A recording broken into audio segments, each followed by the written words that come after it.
Hello दोस्तों, कैसे आप लोग। मेरा नाम Soman. Once again I am back with one more video. So in this video मैं आप लोगों के साथ थोड़ा सा इन्फॉर्मेशन शेयर करूंगा रिगार्डिंग इनिशियल सेटलमेंट। अगर आप कनाडा आ रहे हो for the very first time, specially with your family, if you are travelling alone, तो क्या होता है कि हम लोग उतना सोचते नहीं है, राइट। बिकॉज अगर हम लोग कहीं पे अगर अकेले अगर ट्रैवल करते हैं then we can manage our self, but if you are travelling with your wife or spouse or your kids, right, so then lots of things we need to take care and बहुत सारी चीज़ें हम लोग को सोचना पड़ता है। और उनमें से एक होता है कि इनिशियल जो सेटलमेंट है उसके लिए कितना खर्चा हो सकता है, राइट। एटलीस्ट मिनिमम कितना पैसा आपको आने के बाद कितना पैसा मिनिमम आपको खर्चा करना पड़ेगा with in a month, right. That is the initial settlement cost. उसके बाद ऑब्वियसली आप एक जगह पे अगर रहोगे लॉन्ग टर्म पे, धीरे धीरे आप सेटल हो जाओगे एंड धीरे धीरे लाइक आपका जो भी अदर्स जो रिक्वायरमेंट है वो आप फुलफिल कर सकते हो, right, regarding your house hold items and all this things, right, furnitures and all this things. But जब आप पहली बार आ रहे हो, ऑब्वियसली आने के साथ आपको जो इनिशियल जो आप रहोगे, या तो किसी होटल में रहोगे या एयरबीएनबी में रहोगे, एंड जब तक आप होटल में या एयरबीएनबी में हो तब तक you are good, you don't need to buy anything. But obviously once आपने अगर एक घर अगर रेंट में ले लिया, अपार्टमेंट अगर रेंट में ले लिया, देन आपको सोचना पड़ेगा, राइट, कि जो मिनिमम जो आइटम्स है, जो फर्नीचर से या जो भी सेटलमेंट जो कॉस्ट है वो आपको उठाना पड़ता है, राइट। एंड ऑब्वियसली आप जब आ रहे हो कनाडा, उसके पहले आपको वो एक छोटा सा बजट आपको कर लेना पड़ेगा कि आपका आपका इनिशियल सेटलमेंट कितना खर्चा होगा apart from your regular expenses and monthly expenses. Okay, तो इस वीडियो में मैं थोड़ा सा आप लोगों को आइडिया दूंगा। तो एनीवे, तो पहला जो कॉस्ट है कनाडा आने के बाद, ऑब्वियसली मैं इनिशियल जो खर्चा है, अगेन होटल का या एयरबीएनबी का खर्चा मैं इसमें कंसिडर कर रहा हूँ। आई एम जस्ट कंसिडरिंग कि लेट्स एज्यूम कि आपने घर रेंट में ले लिया, उसके बाद what are the things you need to spend, right. So first of all आप जब घर रेंट में लोगे, कीप इन माइंड टोरंटो में क्या होता है, ओंटारियो में कहीं पर भी अगर आप लेते हो घर, और in most of the places in Canada except this Atlantic provinces, क्या होता है कि first month and last month का एक कॉन्सेप्ट है, ठीक है। तो जब आप घर रेंट में लोगे एंड लेट्स से अगर आपका घर का रेंट, अपार्टमेंट का रेंट अगर $2000 होता है मंथली, देन आप जब साइन करोगे एग्रीमेंट, दैट टाइम आपको लास्ट मंथ का जो रेंट है वो आपको एडवांस दे देना पड़ेगा, ठीक है। और जब आप घर में मूव करोगे उस टाइम पे आपको उस मंथ का एडवांस आपको देना पड़ेगा। सो दैट्स मीन आप जब भी घर में मूव कर रहे हो, आपको 2 मंथ का आपको रेंट आपको पे करके आप मूव कर सकते हो, राइट। तो दैट्स मीन अगर आपका जो मंथली रेंट है, if that is $2000, that's mean you are paying $4000 to the landlord before moving into your new apartment. तो ये आपको दिमाग में रखना पड़ेगा, राइट। और आज अगर आप टोरंटो आ रहे हो, मिसिसागा आ रहे हो, एटलीस्ट $2000 से $2500 आपको मान के चलना पड़ेगा मिनिमम। अगेन देखिए, $2000 मैं इसलिए बोल रहा हूँ क्योंकि ओंटारियो में भी कहीं जगह है जहाँ पे आपको लेस देन $2000 मिल जाएगा। लेकिन अगर आप पहली बार इस कंट्री में आ रहे हो तो शायद आपके लिए वो सब जगह में रहना थोड़ा सा मुश्किल हो सकता है, क्योंकि काफ़ी दूर है डाउनटाउन से, और अगर आपको ऑफिस जाना पड़ेगा तो दैट इज़ वो आपके लिए उतना ईजी नहीं होगा। जब तक देखो, अभी क्या है, अभी अगर मैं ओंटारियो मूव करूंगा then obviously I am not going to stay in a $2500 apartment. Okay, my maximum budget would be around $1500, $1600 and $1700। I know कि कुछ लोग शायद मेरा ये वीडियो देखने के बाद कमेंट कर सकते हैं कि सोमन भाई कहाँ पे है। भाई ढूंढने से सब कुछ मिलता है, ठीक है। आपको बस पता होना चाहिए कहाँ पे ढूंढना है, कैसे ढूंढना है। लेकिन अगेन मैं वो रिकमेंड आपको नहीं करूँगा अगर आप पहली बार आ रहे हो तो, क्योंकि वो आपके लिए वो उतना ईजी नहीं होगा कम्यूट करना या सेटल करना। तो ऑब्वियसली अगर आप पहली बार आ रहे हो और अगर आपको ओंटारियो मूव करना पड़ रहा है, लेट्स से टोरंटो हो गया, टोरंटो हो गया, मिसिसागा हो गया, ब्रैम्पटन हो गया, या अगर आप मान लो ब्रिटिश कोलंबिया जा रहे हो, उस जगह में मिनिमम आपको $2000 मिनिमम आपको पकड़ के चलना पड़ेगा। तो कनाडा आने के बाद आपका जो होटल एकोमोडेशन है वो खत्म होने के बाद इमीडिएटली आपको $4000 मिनिमम, $4000 to $5000 आपको लेके रखना पड़ेगा आपका घर लेने के लिए, ठीक है। दैट इज योर फर्स्ट जो एक्सपेंस है आपको वो रखना पड़ेगा। The second major expense is obviously घर में जब आप मूव कर रहे हो तो उसके बाद आपको कुछ आप लो ना लो, आपको एक बेड लेना पड़ेगा, राइट। एक मैट्रेस एंड एक बेड आपको डेफिनेटली लेना पड़ेगा, राइट। बाकी सब कुछ आप मैनेज कर सकते हो कि कुछ दिन बाद लेंगे आप, सोफा हो गया, टीवी हो गया, वो आप कुछ दिन बाद ले सकते हो, लेकिन जिस दिन आप घर में मूव करोगे उसी दिन से एटलीस्ट आपको एक बेड एंड मैट्रेस चाहिए। अगर उसी दिन से ना भी हो, at least within a week you need that, क्योंकि आपके साथ अगर आपका बच्चा होगा तो आप ऑब्वियसली आप अपने बच्चे को तो आपको अच्छी जगह देना पड़ेगा, राइट, ताकि वो लोग सो पाए। तो यहाँ पे क्या है कि मैट्रेस, देखिए मैं और एक बात बोलूँगा, अगर आप न्यू कमर्स हो, न्यू इमिग्रेंट्स हो, पहले बहुत ज़्यादा इन्वेस्ट मत कीजिए, ठीक है, क्योंकि मैं यहाँ पे बहुत से लोगों को देखता हूँ कि यहाँ पे आने के बाद क्या करता है कि बहुत ज़्यादा इन्वेस्ट कर देता है, राइट। फर्नीचर के लिए आइकिया चले जाता है, वॉलमार्ट चला जाता है, कॉस्को चला जाता है, और वहाँ से देख के अच्छे चीज़ देख के वो ले लेता है। दैट इज़ ओके, बट मेरे ख्याल say that is not worth, ठीक है। वो आप कब करना, जब आप मान लो 2-3 साल यहाँ पे रहने के बाद आपने अपना खुद का घर ले लिया, राइट, आपने एक घर खरीद लिया, then you buy like expensive stuffs, because that is those stuffs will be with you for your lifetime, like at least आप बहुत दिनों तक आप उसको रखने वाले हो। लेकिन अगर आप रेंटेड अपार्टमेंट में हो, यू डोंट नो कि how long you are going to stay there, right, and eventually, देखिए मैं बहुत प्रैक्टिकल बातें करता हूँ, ठीक है, इवेंचुअली यू डोंट नो कि आप कनाडा में कितना दिन रहोगे, राइट। ऐसा हो सकता है कि 2 साल रहने के बाद आपको ऐसा लगे कि this country is not for you. ऐसा मैंने बहुत सारे लोगों को देखा, राइट, एंड दे वो अपने कंट्री, होम कंट्री वापस चला जाता है, क्योंकि अगर होम कंट्री में अगर आपका अच्छा खासा इनकम है, आपका अगर अच्छा खासा बैकग्राउंड है, सब कुछ अगर वहाँ पे है, तो ऐसा लग सकता है आपको इस यहाँ पे आने के बाद कि may be that is not worth moving here. ऐसा होता है, राइट, बट उसका बहुत सारा रीज़न है, वो मैं इस वीडियो में मैं डिस्कस नहीं करने वाला हूँ। तो मेरा जो पॉइंट है कि एक नए जगह पे आने के बाद तुरंत आप बहुत ज़्यादा आप इन्वेस्ट मत करो जब तक यू आर नॉट 100% श्योर कि आप उसी जगह पे सेटल होने वाले हो। जैसे मान लो ऐसा हो सकता है कि आप टोरंटो आ गए, लेकिन टोरंटो आने के बाद मान लो आपका जो नौकरी, आपका जो स्किल सेट है, उस स्किल सेट के ऊपर आपको नौकरी नहीं मिला up to 6 months, right, and that time you are getting a better opportunity, let's say from other metro cities, let's say Montreal से आपको एक अच्छा ऑफर मिला, या वैंकूवर से मिला, या कैलगरी से मिला, या हैलिफैक्स से मिला। कनाडा बहुत बड़ा कंट्री है, right, second largest in this world, बहुत बड़ा कंट्री है, तो किसी भी जगह से आपको मिल सकता है। तो उस टाइम आप क्या करोगे, उस टाइम आपको उस जगह पे मूव करना पड़ेगा, राइट। एंड यहाँ पे दोस्तों, यहाँ पे जो ट्रांसपोर्टेशन का जो खर्चा है, पैकर्स एंड मूवर्स, और लोगों को लेबर जो कॉस्ट है, labour cost is very much यहाँ पे बहुत हाई है, बहुत एक्सपेंसिव है यहाँ पे। मान लो अगर आपका, मैं छोटा सा एग्जांपल देता हूँ, अगर आप मान लो आपने टीवी लिया और आपका टीवी खराब हो गया ना, तो हम लोग के इंडिया में क्या होता है, अपने देसी कंट्री में क्या होता है कि आप बुला लोगे जो उसको ठीक कर देगा, कुछ पैसा लेगा, राइट, लेकिन that is not equivalent to TV's price, right. अगर आपका टीवी का प्राइस 25,000 है, देन ऑब्वियसली आप जो बंदा आपका टीवी आके रिपेयर करेगा, उसको आप 25,000 रुपया नहीं दोगे, right, maximum 500, 1000, 2000, 3000 maximum, depends, right.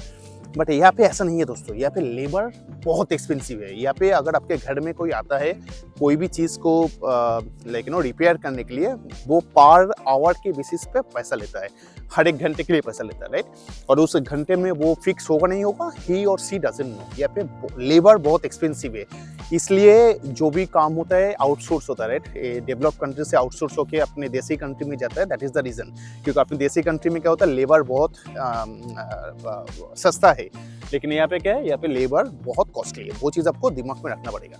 तो माई पॉइंट इज दैट कि अगर मान लो आप यहाँ पे आ गए, यहाँ पे आने के बाद आप आइकिया जाके बहुत सारा पैसा आप खर्चा करके आपने बहुत अच्छा सामान लेके आप सेटल हो गए, लेकिन after 6 months you have to move to some other province, other cities, then आपको फिर से बहुत ज़्यादा पैसा इन्वेस्ट करना पड़ेगा उस सामान को ले जाने के लिए, and may be that is not worth. आप जो वो सामान जो आप ले जाओगे, वो पैसा खर्चा करके शायद उस पैसे से आपको उस जगह पे इक्विवेलेंट वो सामान आपको मिल जाएगा, अगर आपको पता होगा कहाँ से मिलेगा, कैसे मिलेगा। तो इसलिए माई काइंड एडवाइस इज, अगर आप पहली बार आ रहे हो, जस्ट होल्ड ऑन। आपके पास हो सकता है कि आपके पास बहुत पैसा है, या ऐसा होता है लाइक नो, अगर 35-40 के एज में अगर आप आते हो, ऑब्वियसली आपके पास एक सेविंग्स है, एंड आप जब कनाडा मूव कर रहे हो in your dream country to like no एक नया शुरुआत करने के लिए, तो ऐसा हम लोग, मैं भी किया था, मैंने खुद किया था दोस्तों, इसलिए मैं बोल रहा हूँ, मैं अपनी गलती से मैंने जो गलती किया, मैं अपना वीडियो में मैं वही बोलता हूँ कि वो गलती आप मत करो। क्योंकि मैं जब फर्स्ट टाइम आया था ना कनाडा, मैं डाउनटाउन में रहता था और मैंने फर्निश्ड अपार्टमेंट लिया था। That was first mistake I have done. मैंने पहली बार यहाँ पे आके फर्निश्ड अपार्टमेंट लिया था, क्योंकि मैं इसके पहले जब सिंगापुर में था, सिंगापुर में भी मैंने फर्निश्ड अपार्टमेंट लिया था, क्योंकि मुझे था कि मैं इंडिया से गया हूँ, मैं 1-2 साल रहूँगा, तो 1-2 साल के लिए मैं अपना सामान कौन लेगा, कौन खरीदेगा। इससे अच्छा कि फर्निश्ड अपार्टमेंट ले लो जहाँ पे सब कुछ अवेलेबल होगा, आपको बस रेंट पे करना है। वो सिंगापुर के लिए सही था, लेकिन इस कंट्री के लिए वो सही नहीं था। तो anyway that was my story.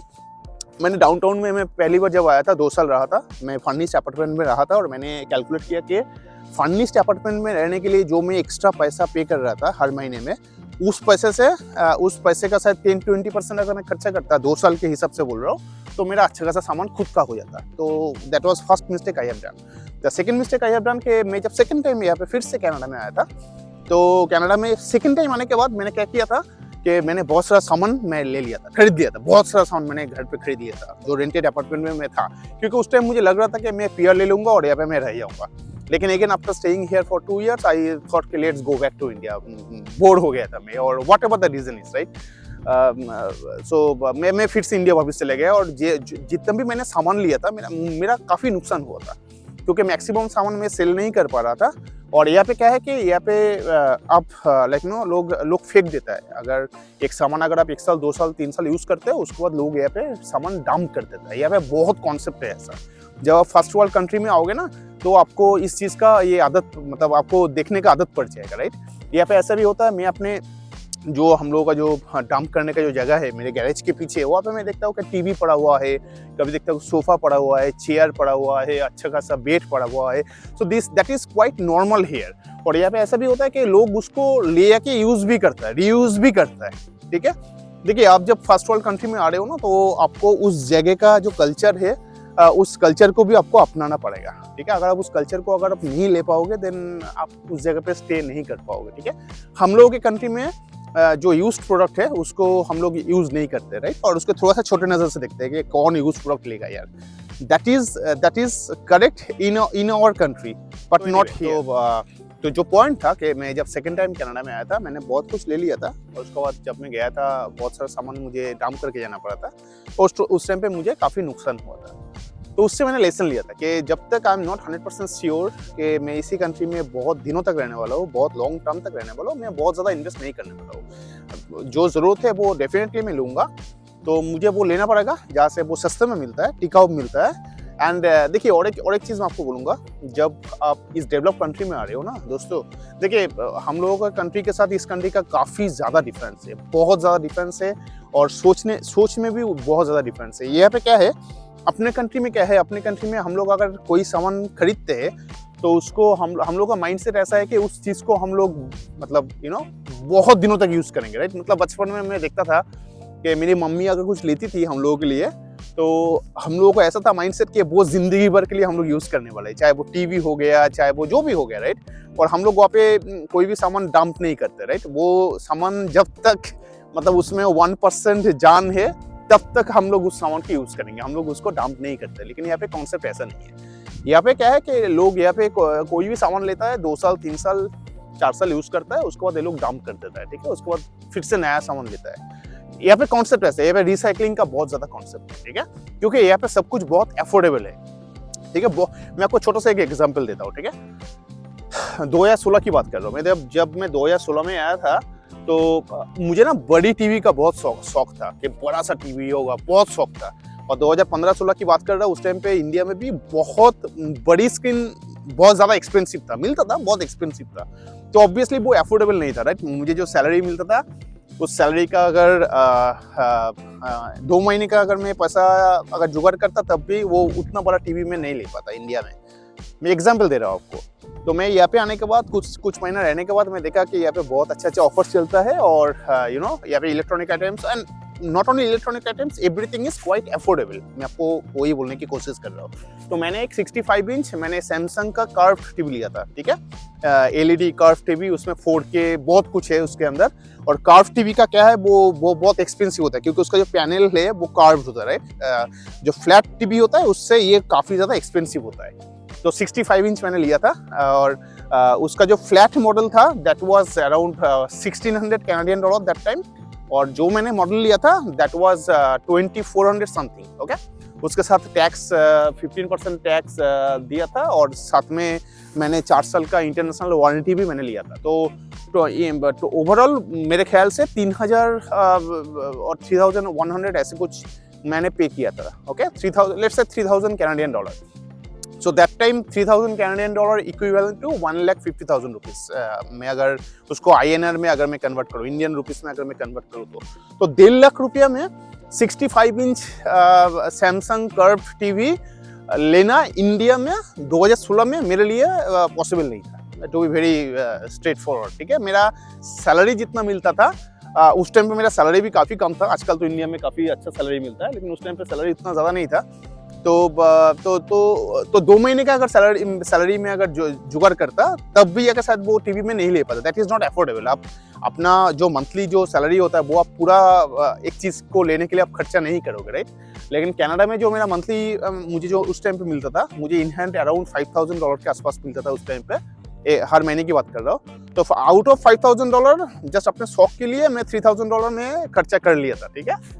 जोश में आके मैं $3,000 में खर्चा कर लिया था। तो सो दैट इज अफोर्डेबल, क्योंकि आपका एक मंथ का जो सैलरी है उसका 75% या 60% भी आप खर्चा करने के बाद भी you are still having some money. आपका उस मंथ का खर्चा, आपको एक्सपेंसेस जो भी है उसको करने के लिए। लेकिन इंडिया में ऐसा नहीं है, राइट। आप 2 महीने का आप कहाँ से लाओगे? आप 2 महीने का सैलरी देके थोड़ी आप टीवी लोगे।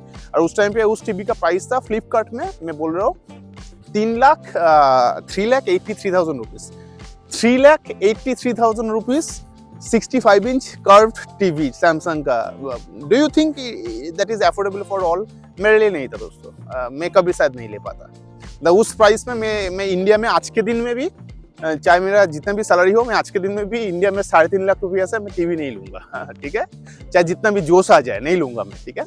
तो बट यहाँ पे लोग लेते हैं, यहाँ पे दैट इज क्वाइट अफोर्डेबल। और क्या होता है, देखो 65 इंच टीवी लेने के बाद अभी क्या है, अभी आपको उस प्राइस में 85 इंच तक भी मिल जाएगा। सोनी का मिल जाएगा, सोनी का हाई-फाई आपको मिल जाएगा, वो भी 2000-2500 में भी मिल जाएगा आपको, ठीक है।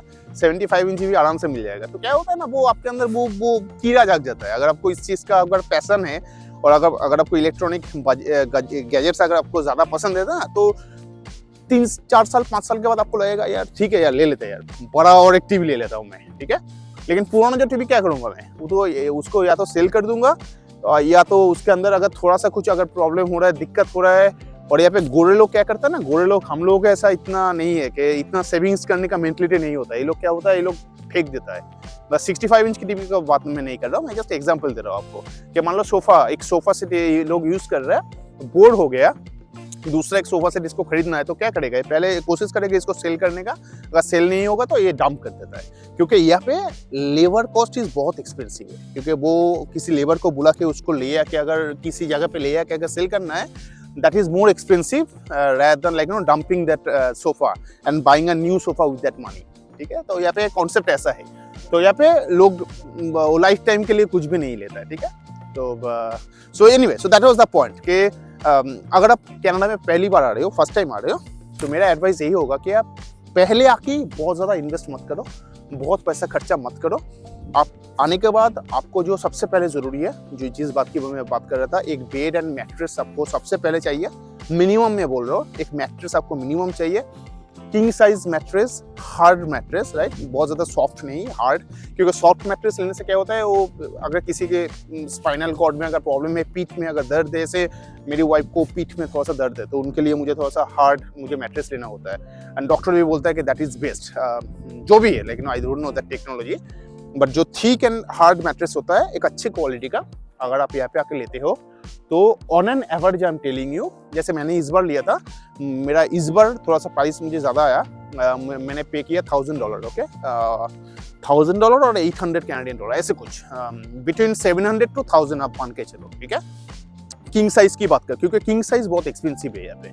अगर आप क्वीन साइज लेते हो या डबल साइज लेते हो वो बहुत चीप में भी आपको मिल जाएगा, वो $500 में मिल जाएगा।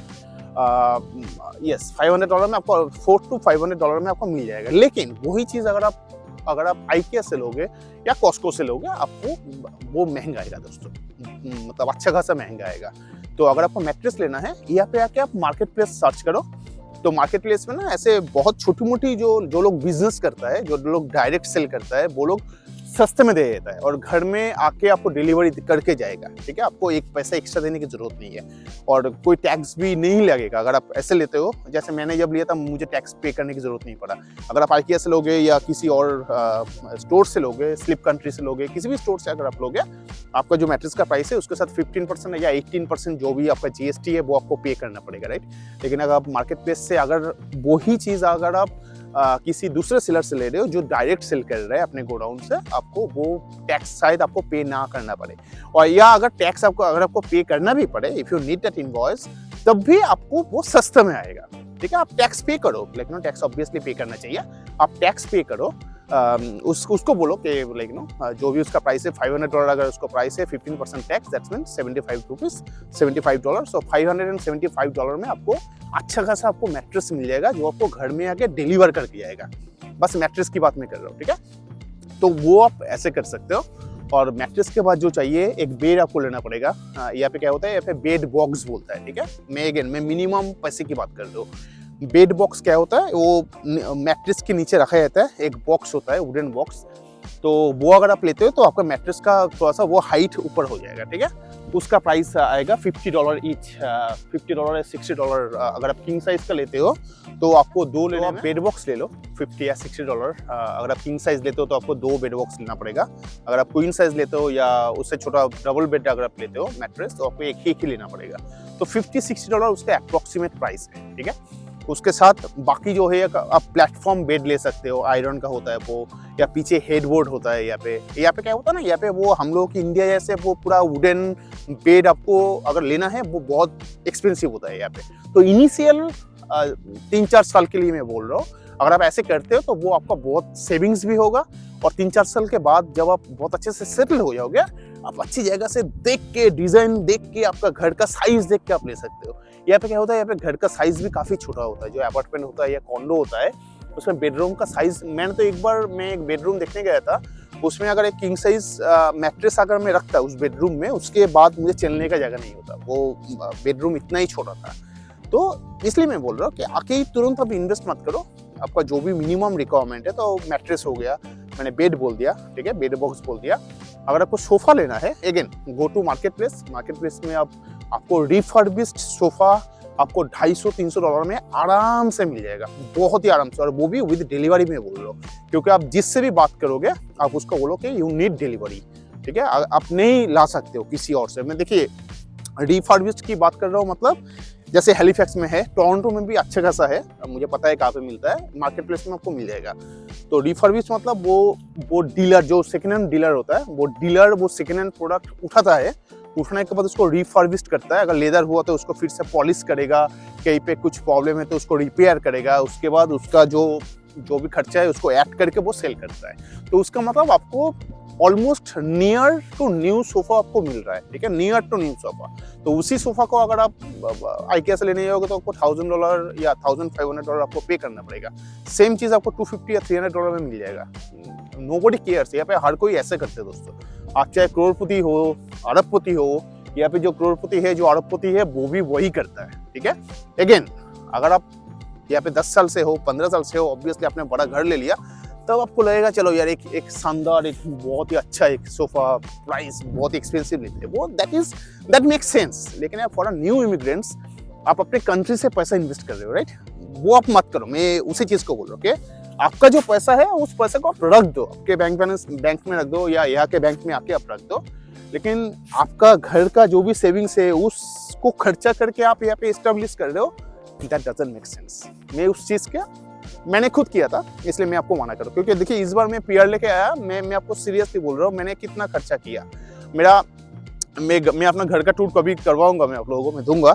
मेरे घर के अंदर लेदर सोफ़ा है, एक रिक्लाइनर है, एक डाइनिंग टेबल है, एक छोटा सा टी टेबल है, बहुत सारी चेयर्स है, एक मैट्रेस है, प्लेटफॉर्म बेड है, और किचन का जो भी सामान चाहिए वो सब है। एक दैट माइक्रोवेव मैंने नया लिया, टोस्टर जो होता है वो लिया, ठीक है। तो बस इससे ही मेरा ऑलमोस्ट हो गया। और बच्चों का बहुत सारा ज़्यादा टॉयज़ लिया मैंने, ठीक है। मैंने टॉयज़ के लिए मैंने बहुत ज़्यादा खर्चा किया। तो अगर मैं एक अप्रॉक्सीमेटली अगर मैं आपको बोलूँ कि कितना खर्चा होगा, तो मैट्रेस का $1000, एक सोफ़ा अगर आप लेते हो $200 से $300, बहुत ज़्यादा चेयर अगर आप लेते हो $50-60 आराम से हो जाएगा। वॉलमार्ट में आपको $10 $20 में आपको चेयर मिलता है।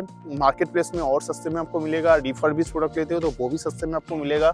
तो आपका जो इनिशियल सेटलमेंट है, अगर आप $2000 खर्चा करते हो आपके घर के फर्नीचर के लिए, इंक्लूडिंग योर किचनरीज, राइट। किचन के लिए जो भी आपको यूटेंसिल्स लेना है, जो भी आपको सामान खरीदना है, प्लेट, ग्लास, जो भी आपको लेना है, मैं आपको रफ एस्टिमेट दे रहा हूँ, $2000 में आपका हो जाएगा, ठीक है। अगर आप लग्जरी नहीं चाहते हो, अगर लग्जरी चाहते हो, there is no upper limit, you can spend in number of money, that is up to you. But अगर आप इनिशियल सेटलमेंट के लिए, इनिशियल जो आप यहाँ पे अपने आप को इस्टेब्लिश करना चाहते हो for couple of years at least, you don't need to spend more than $2000, okay. How, अगर आपको ब्रेकअप चाहिए, I will come up with one more video, उसमें मैं आपको एक डिटेल ब्रेकअप दे दूंगा, शायद उसमें आपको और ज़्यादा इजी होगा समझने के लिए। लेकिन इस वीडियो को मैं और ज़्यादा बड़ा नहीं करूँगा, तो मैं आपको एक आइडिया दे रहा हूँ। तो आपका हो गया, आपका घर का रेंट अगर $2000 हुआ तो $4000 आपको देना पड़ेगा first month and last month. And आपका घर का जो फर्नीचर हो गया है, जो भी आपको मिनिमम जो रिक्वायरमेंट है, उसके लिए मिनिमम $2000, तो $6000 आपको कैरी करके, मतलब आप जब कनाडा आ रहे हो, आप जब तक होटल में हो तो हो, होटल के बाद जब भी आप अपने घर में मूव करोगे, आपको $6000 इमीडिएटली आपको स्पेंड करना पड़ेगा। That is minimum requirement. मैं मिनिमम रिक्वायरमेंट की बात कर रहा हूँ, इसके बाद अप टू यू, आप कितना खर्चा करना चाहते हो, राइट।